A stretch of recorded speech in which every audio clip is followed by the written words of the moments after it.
So we go back, same situation, same truck, same thing happens. Okay. And it's even worse this time. Like maybe she didn't even shower between the night overnight, you know.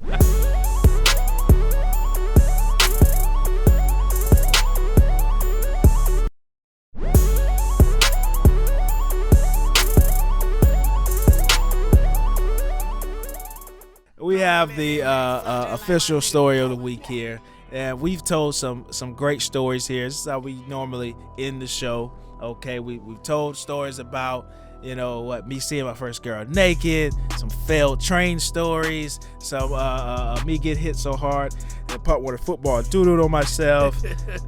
You know, me seeing my Uncle Lilo, his thing all the way down to his ankle when I was just 12 years old. Getting banned from Albertsons for life. Banned from Albertsons for life. We're trying not to get banned from YouTube for life. So here we go, man. This stems from an old story we told on the radio, 91.5, okay? Oh, yes. Stank Cooch Girl. Oh, yes. All right, so I was this is sort of part two to that, sort of. I was at Bethune, and you know, I came across this girl, and she was from Orlando. Now, that is what we consider a layup. If you're at college and you come across a girl that's from your hometown, that should be a layup. You're obligated to bang. I mean, it's just an easy thing to go up, talk to, whatever, get in conversation and see where it goes, okay? So boom. So I get the number, and like I said, I'm in these men's dorm, right? Yes. So I have 3 other roommates. I gotta figure something out to do. I don't have money for a hotel. I have my Jeep. So we go, and my plan is, you know, tonight come by the Jeep, and I'm gonna be in the parking lot. And let's, you know, do what it do. Of course, as the story goes, she gets in and we start doing our thing.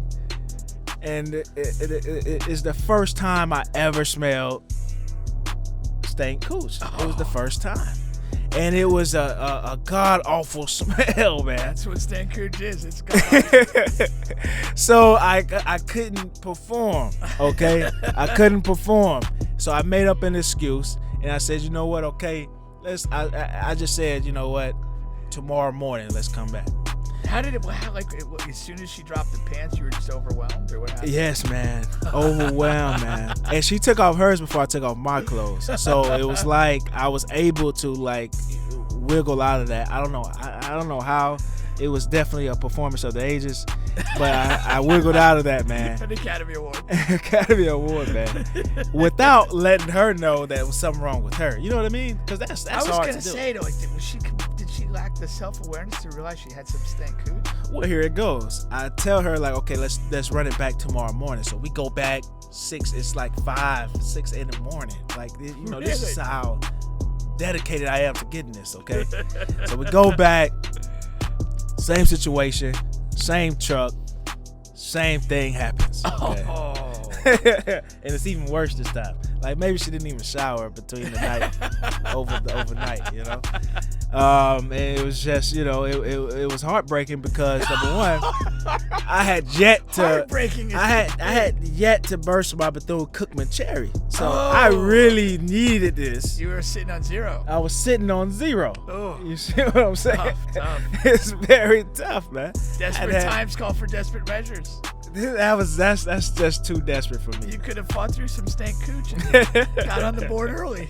So that's just the recall of that stank cooch story. Yeah. Now, after college, she goes to the military. Okay. Did she bring her stank cooch with her? This is where it gets dark, man. This is where it gets dark. So, okay. You know, it's how it's your tolerance level. So she goes to the military. She weaponized herself. No. WMD. I'm such a shitty guy, man. Okay. Listen, she goes to the military. It's not my fault. It's a true story. What do you want me to do? And she gets engaged, right? Now, I know all of this because I'm keeping up with her. you know, and we're still communicating. So even after the double even after the we're still communicating. But you never took another shot. She's from the crib. I'm from the crib. I never took another shot after that. But she's from the crib. We're at the school. So, you know, it's like, you know, we're checking in on each other, making sure everything's okay. As far as her concerned, I just couldn't get it up. You know, it's in her mind. You know what I'm saying? So performance issue on your part. Performance issues on my part. I took that L, but you know what I'm saying.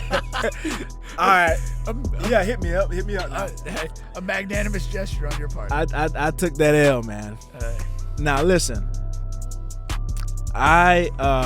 what happens is she goes there and she gets engaged. All right. Yep. Now she's getting engaged, but she's not going to. They're doing this thing where he's like very Christian or things like that, so they're not going to have sex till after the wedding. Right, to a honeymoon. Bad advice. So they're going. Do you know this guy? No, I don't. I don't know this guy. But Pink, this is a true story, man. On honeymoon night. This is a military guy. They're a military couple now. She meets him in the military. Okay. Yeah. On honeymoon night, he killed her and then he killed himself. What? True story. True story. Now, nobody knows what happens. What happened? He was facing a lifetime of stank cooch and couldn't handle it. See what I'm trying to say? I didn't say that, man. You certainly implied it. I didn't say that, man. But listen, that's what happened. Dude, that's insane. But that is insane. Wow. That's insane, man. That is rough. That's rough. That's very rough, man. And that's what happened. That is your story of the week. Damn. That is a dark note. That's dark, man. Yeah. That's why you shouldn't be religious. Oh, because he could have got the coochie way ahead of time. Right, yeah. Way ahead of time, man. And they would have known. And she was willing to give it up. If she was willing to give it up to me. Yeah, in a Jeep. At 5 a.m. She's willing to give it up to a very in-shape guy, you know, in the military. Oh, man, that's brutal. I'm stunned. I don't even know what to say. I don't know, man.